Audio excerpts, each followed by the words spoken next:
নমস্কার বন্ধুরা, মৌস কিচেনে সকলকে স্বাগত জানাচ্ছি। আজকে যে রেসিপিটি আমি আপনাদের সামনে শেয়ার করছি সেটি হলো পনির পোস্ত। এটি আপনারা রুটি, পরোটা, লুচি যে কোনো কিছুর সাথে খেতে ভালো লাগবে। এখানে আমি নিয়েছি 250 গ্রামের মতো পনিরগুলোকে আমি কিউবস করে কেটে নিয়েছি। এরপরে এর মধ্যে দিয়ে দিচ্ছি সামান্য অল্প হলুদ গুঁড়ো, দিয়ে দিচ্ছি সামান্য অল্প লাল লঙ্কার গুঁড়ো, আর দিয়ে দিচ্ছি সামান্য অল্প লবণ। দিয়ে ভালো করে আমি মিক্স করে নিচ্ছি। পনির আমরা অনেকেই অনেক রকমভাবে খেয়ে থাকি। একবার এইভাবে পনির রেসিপিটি তৈরি করে দেখুন, খেতে বেশ ভালো লাগবে। তারপরে এখানে নিয়েছি আমি দুটো মিডিয়াম সাইজের আলু নিয়ে আমি কিউবস করে কেটেছি। একটি ক্যাপসিকাম নিয়ে আমি এইভাবে কিউবস করে কেটে নিয়েছি।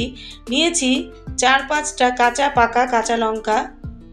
এরপরে শিলপাটার মধ্যে আমি নিয়েছি 2 চামচের মতো পোস্ত আমি মিহি করে বেটে নেব।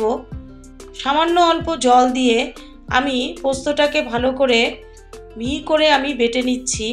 এটি আপনারা মিক্সার গ্রাইন্ডারেও পেস্ট করে নিতে পারেন। এবার পেস্ট করে আমি একটি বাটির মধ্যে উঠিয়ে রাখব।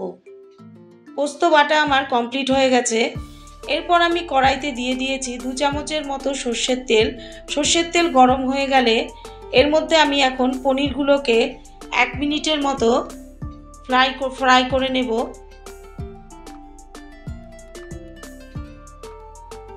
উল্টে পাল্টে আমি পনিরগুলোকে একটু ফ্রাই করে নিচ্ছি।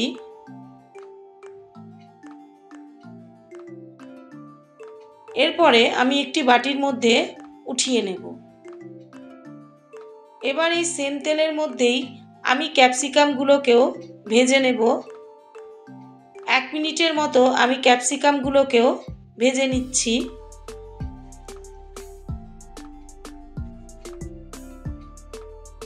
ক্যাপসিকামগুলোকে ভেজে আমি সেম বাটিতেই আবার উঠিয়ে রাখছি। ক্যাপসিকামগুলো আমার 1 মিনিট ধরে নাড়াচাড়ার পর ভাজা হয়ে গেছে।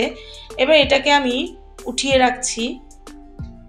এবার কড়াইতে আমি দিয়ে দিচ্ছি 1 চামচের মতো সর্ষের তেল, দিয়ে আমি দিয়ে দিলাম 1/2 চামচের মতো কালো জিরে দেওয়ার পর আমি এর মধ্যে আলুগুলোকে দিয়ে দিলাম। আলুগুলোকে দিয়ে আমি 2 থেকে 3 মিনিট আমি একটু ফ্রাই করে নেব। একটু লালচে করে আলুগুলোকে ফ্রাই করে নেওয়ার পর এর মধ্যে আমি দিয়ে দিচ্ছি 1/2 চামচের মতো হলুদ গুঁড়ো, দিয়ে দিচ্ছি 1/2 চামচের মতো লাল লঙ্কার গুঁড়ো, দিয়ে দিচ্ছি সামান্য অল্প লবণ, দিয়ে ভালো করে আমি মিশিয়ে নিচ্ছি। এবার ভালো করে মিশিয়ে নেওয়ার পর আমি ক্যাপসিকাম আর পনিরগুলোকে এর মধ্যে দিয়ে দেব। ক্যাপসিকাম আর পনিরগুলো এর মধ্যে দিয়ে আমি আবার 1 মিনিটের মতো ভালো করে নাড়াচাড়া করে নিয়ে এর মধ্যে আমি কাঁচা পাকা কাঁচা লঙ্কা দিয়ে দিলাম পোস্তর যে পেস্টটা আমি করেছিলাম সেটি দিয়ে দিলাম, দিয়ে ভালো করে আমি মিশিয়ে নিচ্ছি। এরপর এখানে সামান্য অল্প আমি জল দিয়ে দিলাম, দিয়ে ঢাকনা চাপা দিয়ে আমি 3 মিনিটের মতো হতে দিচ্ছি। 3 মিনিট হয়ে যাওয়ার পর গ্যাসের ফ্লেমটা একটু কমিয়ে দিলাম, দিয়ে আমি নাড়াচাড়া করে নিচ্ছি। এটাকে আমি একটু ড্রাই করব। যে একটু ঝোল ঝোল পছন্দ করেন সে একটু জল বেশি দেবেন। আলুও আমার সিদ্ধ হয়ে গেছে। এর মধ্যে দিয়ে দিলাম সামান্য অল্প চিনি, আর দিয়ে দিলাম 1 চামচের মতো ঘি। চিনিটা আপনারা স্কিপও করতে পারেন। এরপরে ভালো করে মিশিয়ে নিলাম। আমার রেসিপিটি পুরোপুরি তৈরি হয়ে গেছে। এবার আমি একটি বাটির মধ্যে উঠিয়ে নিচ্ছি।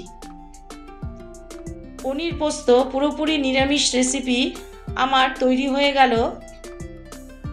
এই রেসিপিটি দেখার জন্য ধন্যবাদ। ভালো থাকুন, সুস্থ থাকুন।